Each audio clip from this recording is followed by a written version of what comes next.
Amina study centre এর পক্ষ থেকে আমি মোহাম্মদ মনিরুল ইসলাম আমাদের ক্লাস 12-এর বাংলা ক্লাসের আজকে দ্বিতীয় ক্লাস এবং আমরা আলোচনা করছি কবিতা। আমাদের দ্বিতীয় কবিতা শিকার নিয়ে আমরা আলোচনা করব। কবি জীবনানন্দ দাশের শিকার কবিতাটি। এই কবিতাটি নেওয়া হয়েছে মহাপৃথিবী কাব্যগ্রন্থ থেকে। শিকার কবিতার উৎস তবে মহাপৃথিবী। শিকার শিকার বলতে বোঝায় সাধারণভাবে একটা ছোট জানোয়ারকে বড় কিছুতে ধরছে, এটাই শিকার। কোনো সময় মানুষ, কোনো সময় প্রাণীকে শিকার করছে। তা সাধারণত মানুষেরাই যখন পশুকে হত্যা করে নিজস্ব আকাঙ্ক্ষায়, বিভিন্ন আগে রাজরাজাদের আমলে শখের আকাঙ্ক্ষা ছিল, পরবর্তীতে সে শিকার দেখেছি পেটের আহারের সংস্থান করতে সেই শিকার করা হয়েছে। তো সেই শিকার বলতে এখানে আপাত চোখে দেখানো হয়েছে একটা হরিণকে কিছু আধুনিক সভ্যতার কিছু বাউন্ডুলে ছেলে গুলি করে হত্যা করে হরিণকে, অর্থাৎ শিকার করে। এটা আপাত চোখে একটা হরিণের মৃত্যুর ঘটনা দেখানো হয়েছে। এই শিকারটা তার ব্যঞ্জনাতে আছে। শিকার বলতে যে সমাজের উচ্চ শ্রেণী নিম্ন শ্রেণীর প্রতি, অবহেলিত শোষিত মানুষের প্রতি যে অত্যাচার করছে, যে লাগাতার অত্যাচার চালাচ্ছে, সেই অত্যাচারের কাহিনী এখানে তুলে ধরা হয়েছে। অর্থাৎ ধনী শ্রেণী, বুর্জোয়া শ্রেণী যে এই নিপীড়িত শোষিত শ্রেণীর প্রতি যে অত্যাচার চালাচ্ছে, সেটাই শিকার হিসাবে কবি বোঝাতে চেয়েছেন। আমাদের এই কবিতার দুটো আঙ্গিক আছে। ভোর বলে আমাদের কবিতা শুরু হয়েছে, আবার একটা স্ট্যান্ডার পরে আর একটা ভোর বলে কবিতা হয়েছে। দুটো ভোরের কথা এখানে বলা হয়েছে। প্রথম ভোর দিয়ে সে সকালের যে প্রকৃতি, সে প্রকৃতিটাকে কবি জীবনানন্দ দাশ তুলে ধরেছেন। দ্বিতীয় ভোরে সে প্রকৃতির সাযুজ্যে সেই কবিতার চরম বাস্তব সত্যটাকে তিনি নিয়ে এসছেন। একটা হরিণের মৃত্যুর মধ্যে দিয়ে আমাদের সমাজ বাস্তবতাকে তিনি তুলে ধরেছেন। তো শিকার কবিতা খুব ইম্পর্টেন্ট কবিতা, খুব ভালো কবিতা। তো এই কবিতাটা আমরা প্রত্যেক লাইন ধরে আমরা আলোচনা করব, তাহলে আমরা বুঝতে সুবিধা হবে। তোমরা অবশ্যই বই খুলবে এবং বইয়ের সাথে সাথে আমাদের এই আলোচনার সাথে অংশগ্রহণ করবে। শিকার জীবনানন্দ দাশ। ভোর আকাশের রং ঘাসফড়িংয়ের দেহের মতো নীল, চারিদিকে পেয়ারা ও নোনা গাছের টিয়ার পালকের মতো সবুজ। একটি তারা এখন আকাশে রয়েছে, পাড়াগার বাসর ঘরের সবচেয়ে গধূলিমতির মেয়েটির মতো, কিংবা মিশরের মানুষই তার বুকের থেকে যে মুক্তা আমার নীল মদের গ্লাসে রেখেছিল হাজার হাজার বছর আগে এক রাতে, তেমনি একটি তারা আকাশে জ্বলছে এখন। ভোরের পরই আছে সেমিকোলন অর্থাৎ এটা বেশিক্ষণের জন্য থামা। এই ভোর অর্থাৎ ভোর ব্যাপারটা কি, সেই জিনিসটার প্রতি আলোকপাত। ভোর এই কথাটার উপর ভিত্তি করে সমস্ত ভোরের জিনিসের এখানে বর্ণনা হচ্ছে। ভোরের বেলায় কেমন থাকে? ভোরে আকাশের রং ঘাসফড়িংয়ের দেহের মতো কোমল নীল। তো আকাশের রং নীল জানি, তো নীলটা কেমন? আমাদের কবি এখানে জীবনানন্দ দাশ কী করেছেন, উল্লেখ করেছেন যে ঘাসফড়িংয়ের দেহের মতো নীল। তো আমরা ফড়িং দেখেছি, ঘাসফড়িংকে দেখেছি, যারা দেখেছে তারা বুঝতে পারবে, কিংবা এখন ইউটিউবে ঘাসফড়িং লিখে সার্চ করলে সেই সবুজ দেখতে পাবো। তো সেই ঘাসফড়িংয়ের দেহের মতো নীল, কোমল নীল। আর চারিদিক পেয়ারা ও নোনার গাছ টিয়ার পালকের মতো সবুজ। তো বলছে পেয়ারা গাছ আর নোনা গাছ, এই দুটো গাছের পাতাগুলো সবুজ। কিসের মতো সবুজ? টিয়া পাখির পালকের মতো আর কি। টিয়া পাখির পালকের মতো সবুজ। একটি তারা এখন আকাশে রয়েছে, একটি তারা এখন আকাশে রয়েছে। তো সকালবেলায় তারা তো থাকার কথা না, কিন্তু তবু একটি তারা আছে যেটা উজ্জ্বল তারা, সেটা সকালে দেখা যাচ্ছে, একদম খুব সকালবেলা, ভোরবেলা। ভোর বলতে আমরা সকাল বুঝি না, আমরা যে সকালকে ধরি, ভোর বলতে আমরা একদম প্রত্যুষকাল। হ্যাঁ, সকাল আর ভোর রাত্রি মিডিলটাকে ভোর বলে ধরা হয়। তো এইরকম সময় একটি তারা রয়েছে আকাশে। পাড়াগার বাসর ঘরের সবচেয়ে গোধূলি মুদির মেয়েটির মতো। সে বলছে পাড়াগা বলতে আমাদের গ্রাম্য প্রকৃতি পাড়াগার। বলছে পাড়াগার বাসর ঘরে সবচেয়ে গোধূলি মুদির মেয়েটির মতো। বলছে গোধূলি মুদির মেয়েটির মতো। বলছে মেয়েটা কেমন, নাহলে গোধূলি মুদির, নাহলে গোধূলি মুদি বলতে, গোধূলি বলতে সন্ধ্যাবেলাতে যে রক্তিম আকাশ হয়, সেরকম মতো মেয়েটি। হ্যাঁ, আর বাসর ঘরে সেরকম একদম রক্তিম মেয়েটি কি করছে, পাড়াঘাট বাসর ঘরে সে রয়েছে। তো একটা গ্রামে এইটা একটা বিচ্ছিন্ন ঘটনা, একটি তারাটা থাকা বিচ্ছিন্ন ঘটনা, দুটো বিচ্ছিন্ন ঘটনা। কিংবা মিশরের মানুষই তার বুকের থেকে যে মুক্তা, মিশরের মানুষই, অর্থাৎ মিশরের কোনো একটা, বলছে মিশরের মানুষই তার বুকের থেকে যে মুক্তা আমার নীল মদের গ্লাসে রেখেছিল হাজার হাজার বছর আগে এক রাতে, তেমনি। বলছে কবি তো বেঁচে ছিল কত, 53-54 বছর 1899 খ্রিস্টাব্দে জন্ম, মারা গেলেন 1953 খ্রিস্টাব্দে। হ্যাঁ, তো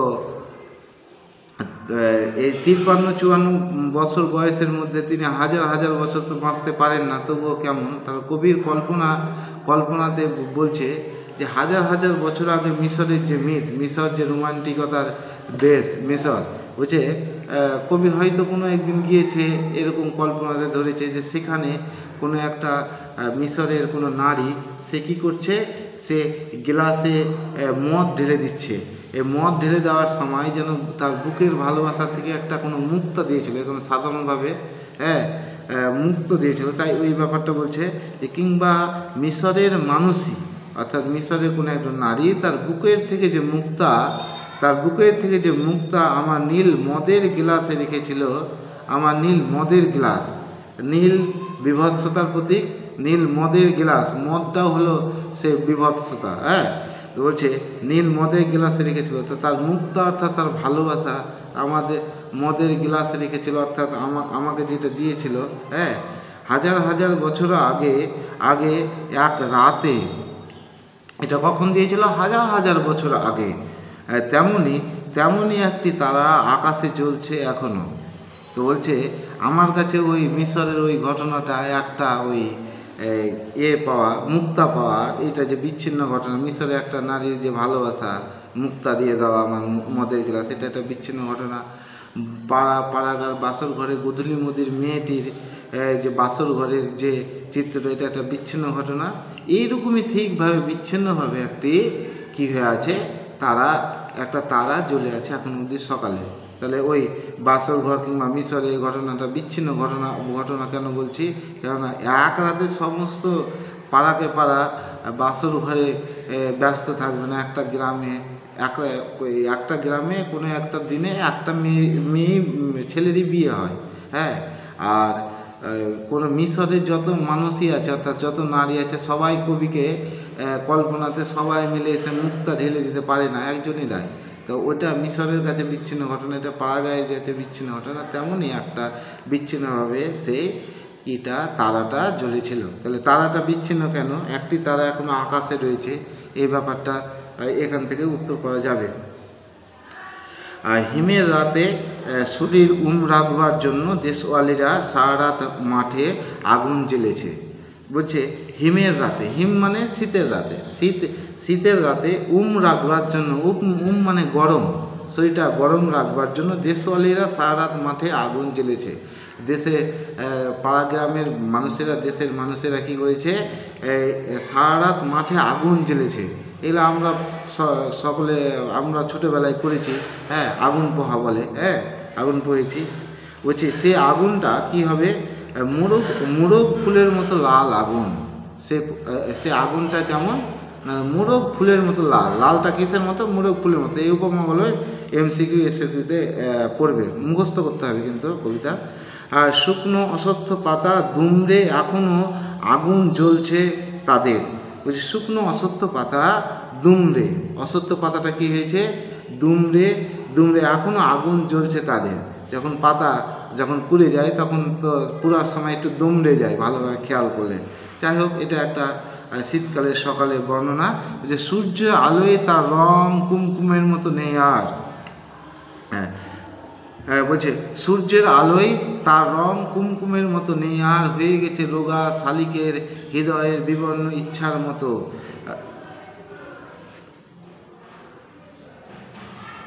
শুকনো সূর্যের আলোয় তার রং কুমকুমের মতো নেই আর। সূর্যের আলোতে সে সকালে সূর্য উঠেছে তখন তার রংটা আর কুমকুমের মতো নেই। কিসের মতো হয়ে গেছে? হয়ে গেছে রোগা শালিকের বিবর্ণ ইচ্ছার মতো। রোগা শালিক মানে কোনো একটা শালিক পাখি রোগা, তার ইচ্ছাটা কেমন বিবর্ণ। আমরা যদি এখনই অসুস্থ হয়ে যাই, তোমরা অসুস্থ হও, তাহলে তোমার সমস্ত ইচ্ছা বিবর্ণ, মানে কীভাবে বাঁচবো সেই ব্যাপারটা। আর বাদবাকি সমস্ত ইচ্ছা সব বিবর্ণ। অনেক দিন অসুস্থ হয়ে থাকলে বাঁচার ইচ্ছাটাও চলে যায়, তখন মৃত্যু ভাবনা। তাই বলছে রোগা শালিকের হৃদয়ের বিবর্ণ ইচ্ছার মতো। যেহেতু তার সে রোগা হয়ে গেছে, তার ইচ্ছাটা বিবর্ণ হয়ে গেছে, রঙিন নেই। বিবর্ণর উল্টা হলো, অপোজিট ওয়ার্ড হলো রঙিন, আর রঙিন নেই। সকালের আলোয় টলমল শিশিরে চারিদিকের বন ও আকাশ।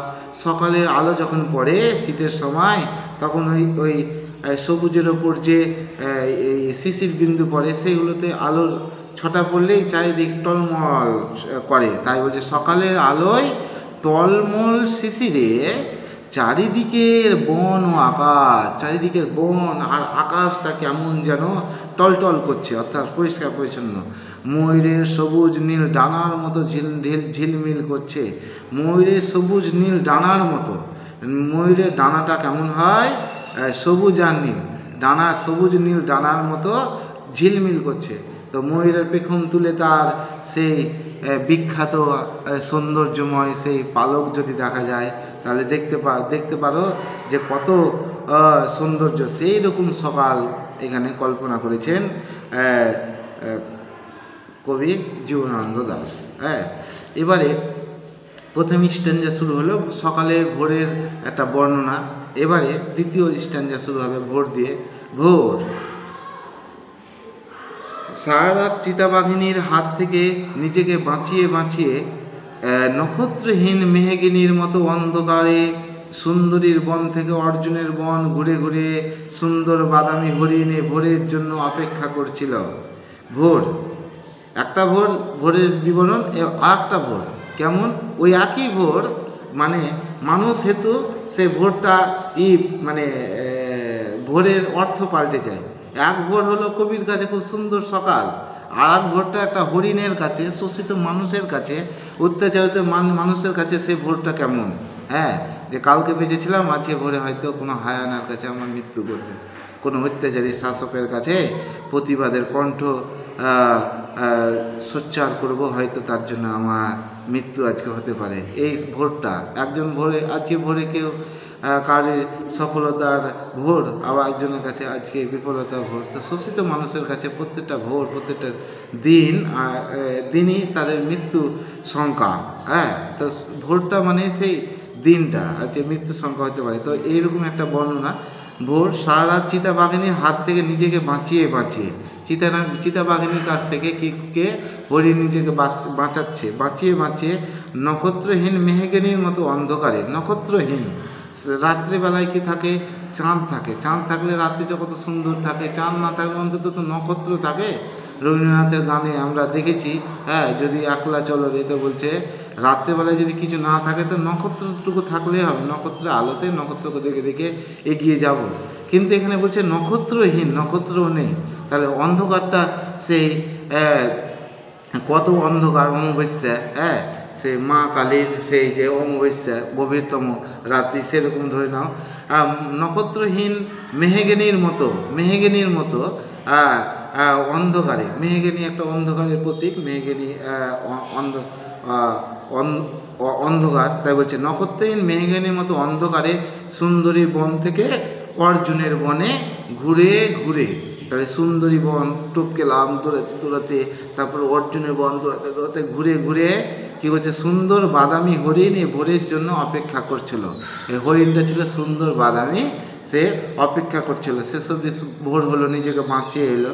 বলছে এসেছে সে ভোরে আলোয় নেমে, নিজেকে বাঁচিয়ে ভোরের আলোয় সে নেমেছে। কচি বাতাবি লেবুর মতো সবুজ সুগন্ধি ঘাস ছিঁড়ে ছিঁড়ে খাচ্ছে সারা রাত নিজেকে বাঁচিয়ে, অবশেষে পরিশ্রান্ত হয়ে। বলছে কচি বাতাবি লেবুর মতো সবুজ ঘাস, সবুজ ঘাসগুলো কিসের সাথে তুলনা করা হলো, যে সবুজ ঘাসগুলো কিসের মতো, তখন এটা উত্তর দিতে হবে, আমাদের কবিতা মুখস্থ থাকবে, সহজে আমরা মুখস্থ করে দেবো। কচি বাতাবি লেবুর মতো সবুজ ঘাস, হ্যাঁ, ছিঁড়ে ছিঁড়ে খাচ্ছে। নদীর তীক্ষ্ণ শীতল ঢেউ এসে নামলো, নদীর তীক্ষ্ণ শীতল ঢেউটা কি ছিল,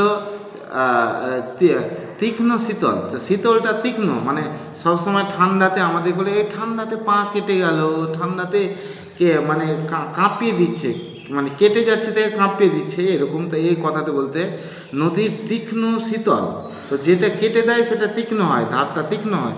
তীক্ষ্ণ শীতল ঢেউয়ে সে নামলো ঘুমহীন ক্লান্ত বিহল শরীরটাকে, ঘুম যদি না থাকে, ঘুমহীন, তাহলে হরিণটা ঘুম যায়নি, তো ঘুমহীন হলে অটোমেটিক সে কী হবে, সাধারণত ক্লান্ত হবে। তো ঘুমহীন ক্লান্ত বিহল শরীরটাকে, বিহল বলতে যখন শরীরের মধ্যে নিটোল ভাব থাকবে না, এনার্জি থাকবে না, তখন একটু আলাস ভাব, তখন বিহল।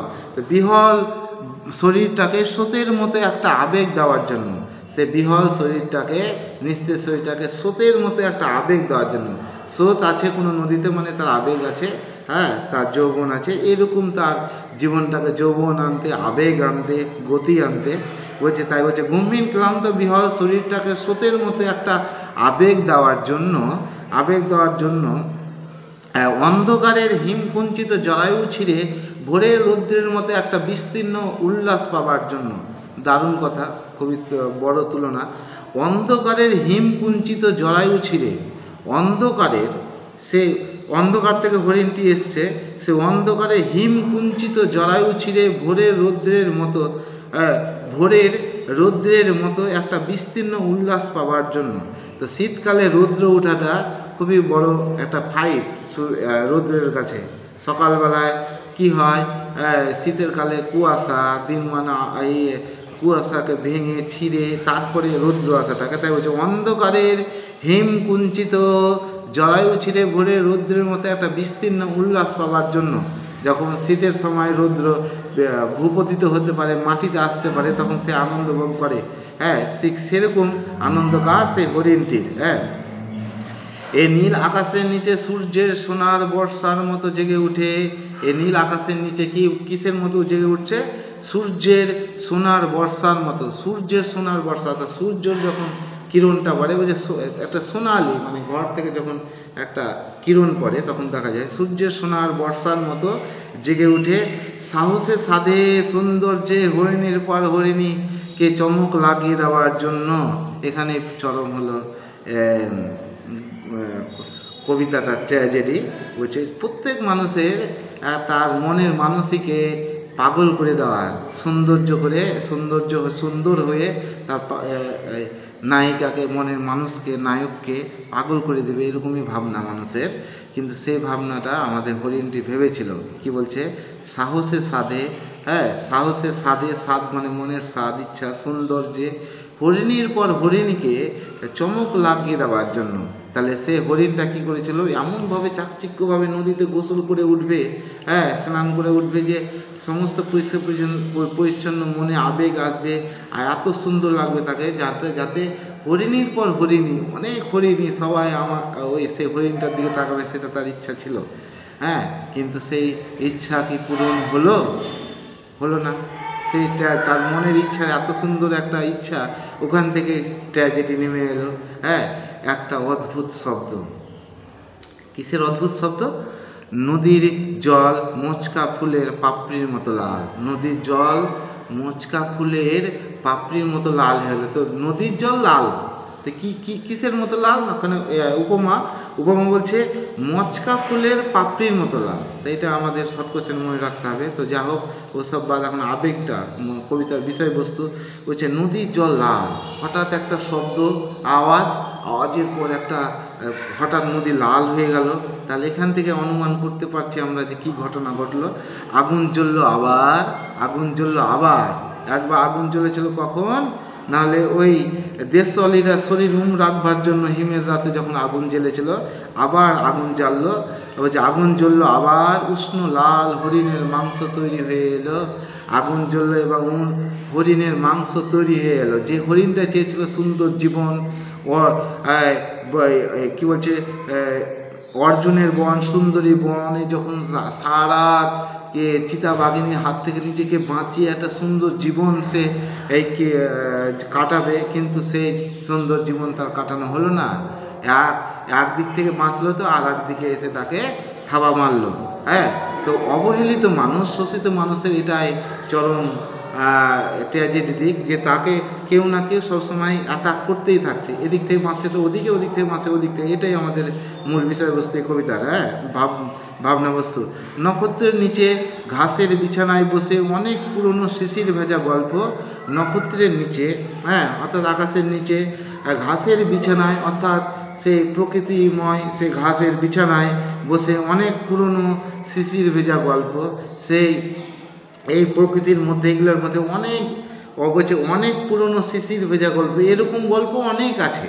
এইরকম হরিণ মরে যাওয়া, এরকম মাঝে মাঝে